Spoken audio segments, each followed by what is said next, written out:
हिंद मेरे प्यारे साथियों, स्वागत है आपका हमारे यूट्यूब चैनल में। सो गाइस, आज के इस वीडियो में हम बिहार एसएससी इंटर लेवल भर्ती 2023 से संबंधित हम मैथ्स के कुछ महत्वपूर्ण प्रश्नों को करेंगे जो आपके एग्जाम के पॉइंट ऑफ व्यू से बहुत ज़्यादा महत्वपूर्ण होंगे।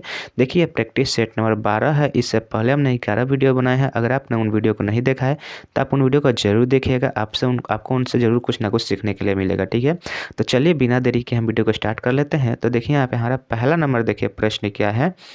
क्वेश्चन देखिए, यहाँ पे बोल रहा है कि एक राशि पर 18 महीने के लिए 14% वार्षिक दर से साधारण ब्याज जो है 1365 रुपया है। ठीक है, तो राशि का मान रुपए में ज्ञात करिए। ठीक है, राशि का मान जो है मतलब मूलधन हमें बताना है कि कितना रुपया होगा। तो देखिए, साधारण ब्याज का एक ही सूत्र रहता है, बहुत ही सिंपल सूत्र होता है। SI बराबर आपका होता है P मतलब मूलधन गुना समय। समय को T से हम लिखते हैं, समय को T से लिखते हैं। ठीक है, T मल्टीप्लाई R मतलब रेट हो जाएगा और बटा 100 करते हैं। ठीक है, तो इसमें से जो आपका तो P निकालना है, बाकी सब दिया गया है। ठीक है, तो देखिए आपका यहाँ पे ऐसा ही मतलब जो है आपका साधारण ब्याज कितना दिया है, तो साधारण ब्याज आपको दिया गया है 1365 रुपया दिया गया है। ठीक है, और P आपको निकालना है, तो P को ऐसे ही छोड़ दीजिए गुना T मतलब समय। समय कितना है, 18 महीना।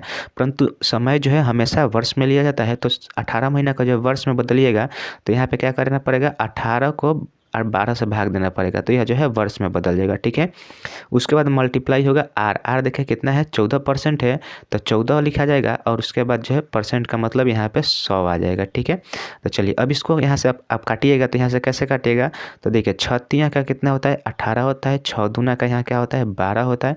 2 से यहाँ से इसको काटिएगा तो यह 7 बार में चला जाएगा। ठीक है, अब 7 बार में चला गया। अब इसको जो आप क्या करें, यहाँ से 3 से इसको काटिए, तो 3 से इसको काटिएगा तो कितना हो जाएगा, तो 3 चौका 12 होगा, 3 5 15 होगा, पुनः 3 5 15 होगा। ठीक है, अब यहाँ 455 बचा, इधर बचा गया आपका कितना, 7 बटा जो है आपका 7/100 बच गया। तो अब 7 से भी इसको काट दीजिए, तो 7 से काटिएगा तो 7 छक कितना हो जाएगा, 7 पचे 35 और 7 छक 42 होता है। बचा कितना, 3 और 5 35 हो गया, तो 7 पचे 35। अब देखिए इधर 65 बच गया और इधर 100 जो है भाग दे रहा है, तो भाग दे रहा है तो इधर आकर क्या करेगा, गुना करेगा।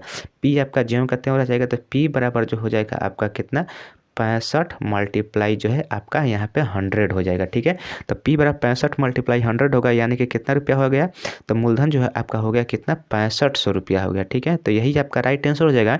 और देखिए ऑप्शन नंबर D में दिया है 6500 जो है इस क्वेश्चन का बिल्कुल राइट आंसर होगा। 6500 रुपया पर अगर आप 18 महीने के लिए 14% वार्षिक ब्याज दर से रुपया का उधार लेते हैं तो आपका जो मूलधन ब्याज कितना आएगा, तो 1365 रुपया आएगा। ठीक है, चलिए अगला प्रश्न की ओर चलते हैं। तो देखिए अगला यहाँ पे दूसरा नंबर देखिए, प्रश्न यहाँ पे हमारा क्या बोल रहा है। देखिए क्वेश्चन है, क्रय मूल्य और विक्रय मूल्य में 494 रुपये का अंतर है। ठीक है, यदि हानि प्रतिशत 19% है तो विक्रय मूल्य कितना होगा। अब देखिए यहाँ पे आपका जो है हानि प्रतिशत हो रहा है, यानी कि हानि हो रहा है। और क्वेश्चन में जो पहला लाइन में आपको बोल रहा है कि क्रय मूल्य और विक्रय मूल्य में जो 494 रुपये का अंतर है, यानी क्रय मूल्य और विक्रय मूल्य में 494 रुपये का अंतर है और 19% का हानि होता है। तो इसको आप क्या करिएगा, फ्रैक्शन वैल्यू से बनाइएगा। देखिए यहाँ पे आपका CP हो जाएगा और यहाँ पे आपका SP मतलब विक्रय मूल्य सेलिंग प्राइस। ठीक है, अब देखिए क्रय मूल्य जो होता है हमेशा 100% होता है और विक्रय मूल्य जो होता है हमेशा जो है कितना होता है, विक्रय मूल्य जो होता है वो उसी पे जो है लाभ हानि जोड़ा जाता है। ठीक है, तो हमें देखिए यहाँ पे कितना हुआ, हमें यहाँ पे हानि हुआ है 19% का, तो 100 में से 19 घटाइएगा तो आपका कितना निकल कर आएगा, 100 में से 19 घटाइएगा तो 81 आएगा। 81% आपका जो है विक्रय मूल्य हो जाएगा और यहाँ पे 100% जो है आपका क्या हो जाएगा, क्रय मूल्य हो जाएगा। ठीक है, अब देखिए इन दोनों के बीच में ही आपका अंतर दिया गया है। अंतर कितने का आ रहा है, तो अंतर 19 का अंतर आ रहा है। ठीक है, और क्वेश्चन में कितने का अंतर है, तो क्वेश्चन में जो यहाँ पे 494 रुपये का अंतर है, तो 19 बराबर आप क्या कर लीजिएगा, 494 कर दीजिएगा। और क्वेश्चन में देखिए बोल रहा है विक्रय मूल्य निकालना है, तो विक्रय मूल्य आपका कितना है, 81 है, तो 81 बराबर आपको क्वेश्चन मार्क कर देना है। ठीक है, 81 बराबर आपको निकालना है क्या होगा। तो अब क्या करेगा, यहाँ पे तिरछा तिरछी यहाँ पे मल्टीप्लाई कर दीजिएगा, तो तिरछा तिरछी मल्टीप्लाई करिएगा तो क्या होगा, यहाँ पे 494 हो जाएगा मल्टीप्लाई यहाँ पे क्या हो जाएगा, 81 हो जाएगा और बाटा यहाँ पे आप क्या कीजिएगा, 19 से भाग दीजिएगा। ठीक है, तो 19 से अब यहाँ पे आप भाग दीजिएगा तो इसको काटिएगा, तो 19 दुनिया का कितना होता है, 38 होता है। तो चलिए इसको काट लेते हैं। तो देखिए 19 दुना का यहाँ पर 38 हो गया और 19 दिया जाएगा तो 57 चलेगा, जो कि ऊपर चला जाएगा। तो 19 दिया का यहाँ पर 38 कर दिया। ठीक है, 38 कर दिया, तो अब यहाँ पे कितना बच गया, तो यहाँ पे 11 बच गया और 11 और यहाँ पे एक 4 बच रहा है, यानी कि 114। तो 19 से आप 114 कितने बार में काट सकते हैं? चलिए बोलिए 19 से कितने, तो 19 से 114 कितने बार में जाएगा? तो देखिए 19 तो देखिए 19 छक जो होता है आपका 114 होता है, तो यहाँ पे 6 आ जाएगा, ठीक है। यानी कि 26 और 19 में मल्टीप्लाई कीजिएगा तो 494 आ जाएगा। अब यहाँ पे हो गया, अब यहाँ पे क्या करना है, 81 से इसमें मल्टीप्लाई कर देना है, ठीक है। तो अब 81 से मल्टीप्लाई करिएगा, तो 81 से जब आप मल्टीप्लाई करिएगा तो कितना निकल कर आएगा? तो 2106 जो है इस क्वेश्चन का राइट आंसर निकल कर आ जाएगा, जो कि देखिए 2106 आपका किस ऑप्शन में दिया है? तो ऑप्शन नंबर ए में दिया है। और 2106 रुपया यही आपका विक्रय मूल्य होगा आपका। अगर क्रय मूल्य पूछता तो क्रय मूल्य क्या करते? तो क्रय मूल्य जो यहाँ पे आप यहाँ पे जो 81 लिखे हैं यहाँ पे कितना से 100 से गुना कर देते, क्योंकि यहाँ पे देखिए 100 लिखा गया तो 100, तो आपका क्रय मूल्य जो होता है, आपका क्रय मूल्य कितना हो जाता है? 2600 रुपया हो जाता है, ठीक है। हमें विक्रय मूल्य निकालना है, तो विक्रय मूल्य जो है 2106 रुपया होगा, जो कि ऑप्शन नंबर ए में दिया है और बिल्कुल राइट आंसर है ऑप्शन नंबर बी, ठीक है। चलिए अब अगला प्रश्न देख लेते हैं। तो अगला यहाँ पे देखिए हमारा तीसरा नंबर देखिए प्रश्न क्या बोल रहा है। क्वेश्चन में देखिए बोल रहा है कि मानिक ने एक खिलौने पर क्रय मूल्य से 40% अधिक अंकित मूल्य किया है, ठीक है।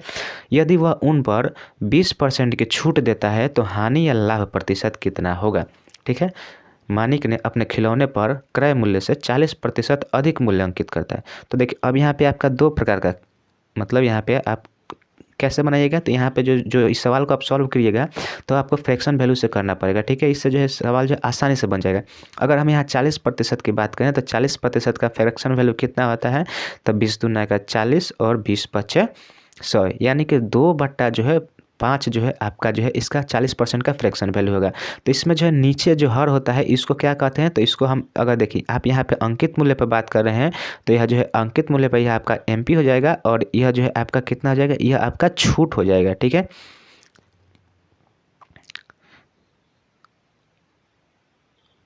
सॉरी, देखिए ये क्या बोल रहा है यहाँ पे क्वेश्चन में, देखिए बोला था कि क्रय मूल्य से 40% अधिक अंकित मूल्य करता है।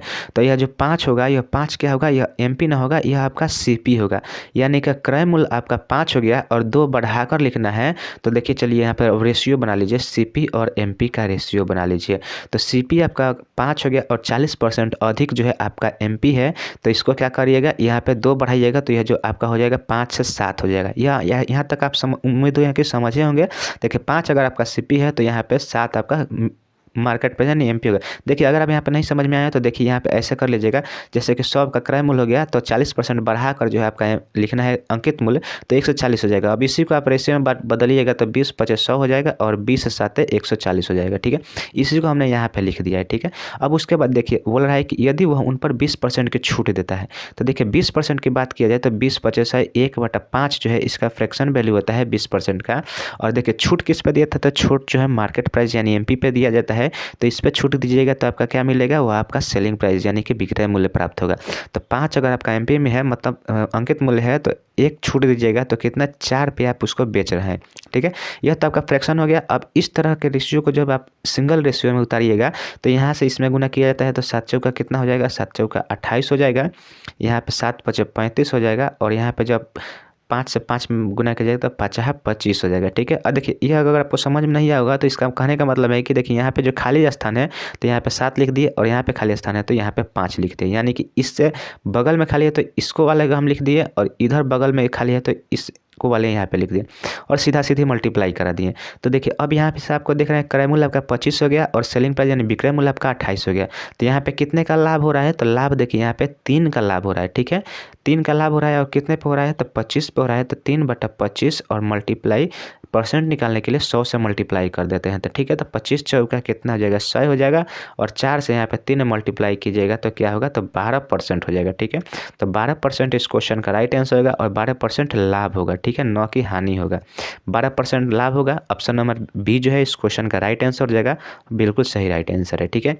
चलिए अगले प्रश्न को चलते हैं। तो देखिए यहाँ पे हमारा चौथा नंबर देखिए अब प्रश्न क्या बोल रहा है। क्वेश्चन बोला है कि 30 महिलाएं किसी कार्य का आधा भाग जो है 30 दिनों में करती हैं, ठीक है। बचा हुआ कार्य 10 दिनों में पूरा करने के लिए और कितनी महिलाओं की आवश्यकता होगी, ठीक है। बहुत ही सिंपल सवाल है, एमडीएच पे बनने वाला सवाल है।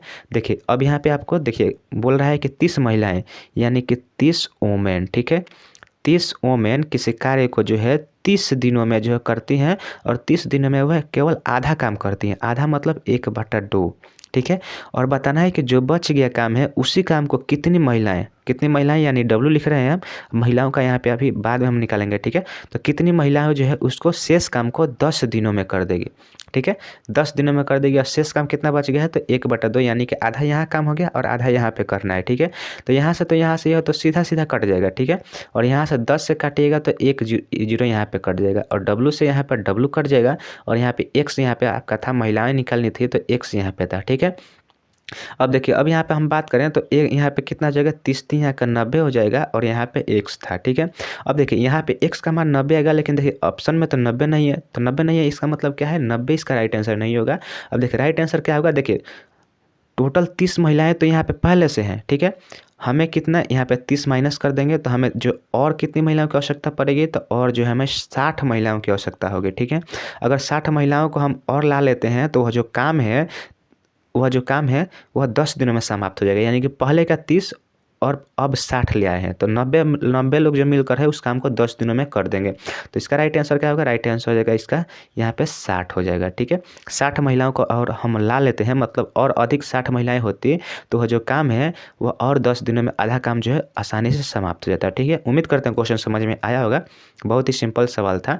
चलिए अगले प्रश्न की ओर चलते हैं। तो देखिए अगला यहाँ पे हमारा 5 नंबर देखिए प्रश्न है, बहुत ही इंपॉर्टेंट प्रश्न है, ठीक है। देखिए बोला है 1/√7 माइनस √6 1/√16 माइनस √15, इस तरह से यह जो क्वेश्चन है। और यह देखिए ऑप्शन है, यह ऑप्शन ए है, यह ऑप्शन बी है आपका, यह ऑप्शन सी है और यह ऑप्शन नंबर डी है, ठीक है। अब देखिए अब इसमें एक यहाँ पे हम इसके एक के बारे में बता दे रहे हैं, आप एक के बारे में समझ जाइएगा तो आसानी से सभी के जो है सोल्यूशन कर लीजिएगा, सोल्यूशन मतलब लिख लीजिएगा। अब देखिए इसमें क्या करना है कि 1/, जो है यहाँ पे √17 है माइनस √16 है। अब देखिए इसको जो अब आप इसको फ्रैक्शन को तोड़िएगा तो यहाँ पे क्या करना पड़ेगा, परिमेयकरण किया जाता है, ठीक है। इसका परिमेयकरण किया जाता है और देखिए यह √16 है, ठीक है। परिमेयकरण करने के लिए क्या किया जाता है, तो इसका जो है पलट कर ऊपर नीचे गुना कर दिया जाता है, यानी कि रूट यहाँ पे 17 हो जाएगा और प्लस रूट यहाँ पे 16 हो जाएगा, ठीक है। 16 हो गया और बट्टा, अब इसी के जो है नीचे में इसको उसी का उतार दिया जाता है, यानी कि √17 और प्लस √17, ठीक है। अब देखिए से केवल हम एक ही पे बता रहे हैं, बाकी आसानी से आप समझ जाइएगा, ठीक है। अब देखिए अब यहाँ पे क्या हो गया, तो देखिए √17 माइनस √16 और यहाँ पे जो है √17 प्लस कितना 16, ठीक है, यह 16 है। अब देखिए अब यहाँ पे क्या होगा, ए माइनस बी, ठीक है। अब ये किस सूत्र पे बैठ गया, तो देखिए ए माइनस बी इंटू ए प्लस बी, तो यह किसका सूत्र है, तो यह सूत्र है a² माइनस b², ठीक है। इसी का सूत्र होता है a plus b into a minus b, ठीक है, यह इसी का सूत्र होता है। अब देखिए अब यहाँ पे आपका इसका सोल्यूशन करने जाएगा तो ऊपर आपका क्या बच जाएगा, ऊपर जो आपका बच जाएगा 17 प्लस कितना 16 बचेगा और बट्टा नीचे यहाँ पे इसका a का स्क्वायर कीजिएगा तो यह जो कितना हो जाएगा 17 हो जाएगा और माइनस, क्योंकि सूत्र से अनुसार माइनस आता है तो वो b का स्क्वायर कीजिएगा तो 16 हो जाएगा। अब यहाँ से जो आपका मान निकल कर आएगा कितना आएगा, तो √17 प्लस जो है आपका यहाँ पे 16 आएगा और बट्टा में क्या हो जाएगा, बट्टा में 1 हो जाएगा। 1 का कोई मान नहीं होता, यानी कि इतना का टोटल अगर बात किया जाए तो केवल यह ऊपर चला गया। देखिए और इसमें यह भी होता है कि यहाँ जो है संख्या जो है लगातार होना चाहिए। देखिए यहाँ पे 17 16 है, यहाँ पे 16 15 है, यहाँ पे 15 14 है, यहाँ पे 14 13 है और यहाँ पे 13 12 है। तो ये सीरीज का सवाल है और यहाँ जो है इस तरह से जब भी आता है तो सिंपली उसके ऊपर में पलट कर क्या किया जाता है, √17 प्लस √16 कर दिया जाता है, ठीक है। तो इतना का आपने समझ लिया कि किस तरह से यहाँ पे जो है लिखा जाएगा। अब केवल एक का हमने बताया है, बाकी सब को जो है सेम तरह से उतार दिया जाता है, ठीक है। तो देखिए अब ये समझ गए। अब चलिए इसको हम मिटा लेते हैं, अब इसके बाद जो हम सवाल को सॉल्व करेंगे, ठीक है। चलिए इसको यहाँ से ऐसे क्लियर कर लीजिए एक ही बार में। अब देखिए अब ख़त्म हो गया। अब यहाँ पे हम इसको सवाल को अब इसका सोल्यूशन करते हैं सही तरीके से, ठीक है। तो हमने इसको बताया कि रूट क्या कर लीजिएगा 17 प्लस जो है आप कर लीजिएगा 16, ठीक है। अब यह हो गया, ठीक है। उसके बाद यहाँ माइनस सवाल में ही है, अब इसको भी क्या करेगा, इसको भी पलट कर आपको क्या करना पड़ेगा, पलट कर ऊपर में ही लिख देना पड़ेगा, क्योंकि अभी लगातार संख्या है। तो 16 और यहाँ पे प्लस जो हो जाएगा आपका 15 हो जाएगा, ठीक है। उसके बाद यहाँ पे आपका प्लस है, उसके बाद क्या कीजिएगा √15 हो जाएगा और यहाँ पे प्लस आपका √14 हो जाएगा, ठीक है। देखिए अब यहाँ पे जो है यहाँ पे क्या है, यहाँ पे माइनस होना चाहिए था। ठीक है, सभी में माइनस है, यहाँ पे भी आपका क्या होना चाहिए था, माइनस होना चाहिए था, तभी जाकर जो है सवाल जो है आसानी से कटता है। ठीक है, तो देखिए यहाँ पे आप क्या करिएगा, यहाँ पे यह थोड़ा सा यहाँ पे मिसप्रिंट हो गया है, यहाँ पे माइनस होगा, यहाँ पे भी जो है क्वेश्चन में यहाँ पे भी माइनस होगा। ठीक है, अब देखिए यहाँ तक तो हमने लिख लिया है। ठीक है, 14 तक लिख दिया है। अब यहाँ पे क्या करेंगे, फिर यहाँ पे माइनस सवाल में है तो माइनस लिखेंगे, रूट यहाँ पे 14 आएगा और उसके बाद यहाँ पे प्लस रूट 13 हो जाएगा। ठीक है, फिर यहाँ पे माइनस यहाँ पे आएगा और यहाँ पे जो है रूट 13 और प्लस रूट 12 हो जाएगा। केवल चिन्ह बदल कर ऊपर लिख देना है। ठीक है, अब देखिए यहाँ इतना तक हो गया। अब देखिए यहाँ पे रूट +16 है, रूट -16 कट जाएगा। यहाँ पे देखिए रूट यहाँ पे यह जो रूट 15 है और यहाँ पे माइनस है। ठीक है, यहाँ पे हमने यहाँ पे थोड़ा सा अथी किए थे, माइनस है तो यह भी रूट 15 से यह रूट 15 कट जाएगा। ठीक है, यहाँ पे रूट 14 से यह रूट 14 कट जाएगा क्योंकि प्लस माइनस कट जाता है। रूट 13 से माइनस रूट 13 यहाँ पे कट जाएगा।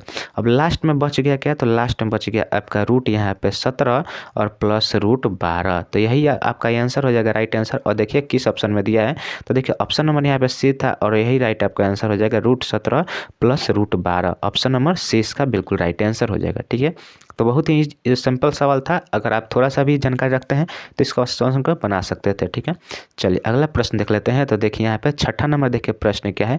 क्वेश्चन बोला है कि अमर को P से Q तक पैदल जाने और Q से P तक साइकिल से वापस आने में 29 मिनट का समय लगता है। ठीक है, उसे दोनों तरफ पैदल जाने और आने में उसे कितना 49 मिनट लगते हैं, तो उसे साइकिल से दोनों तरफ आने जाने में कुल कितना समय लगेगा। बहुत ही सिंपल सवाल है, क्वेश्चन को केवल समझ में आना चाहिए, बाकी जो सवाल आसानी से बन जाते हैं। ठीक है, तो देखिए यहाँ पे PQ 2 स्थान ऐसे हैं जहाँ जो है अमर जाता है। अमर यहाँ से जाता है, ऊपर से मान लीजिए यहाँ से जाता है, तो यहाँ से कैसे जाता है, तो पैदल जाता है। ठीक है, तो पैदल इतना दूर जाता है और उसके बाद जो है इधर से जो है आता है साइकिल से। ठीक है, साइकिल हम लिख लेते हैं, साइकिल से आता है और इस क्रिया में उसे जो है कितना समय लगता है, तो देखिए यह P हो गया, P मतलब पैदल, C मतलब साइकिल। ठीक है, तो P और C मतलब पैदल और साइकिल से मिलकर जो है वह 29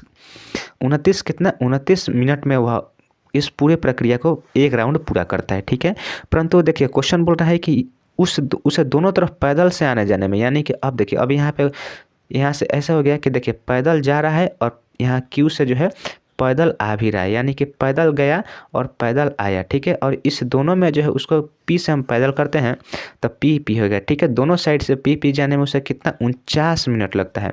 तो इस हिसाब से अगर दो पी हो जाएगा आपका 49, यानी कि एक साइड अगर पैदल जाता है तो कितना देर लगता है, तो एक साइड से पैदल जाने में उसे 49/2 करिएगा, तो यहाँ से जो आपका निकल कर आएगा कितना 24.5 आ जाएगा, यानी 24.5 मिनट में जो है एक साइड से पैदल जाता है।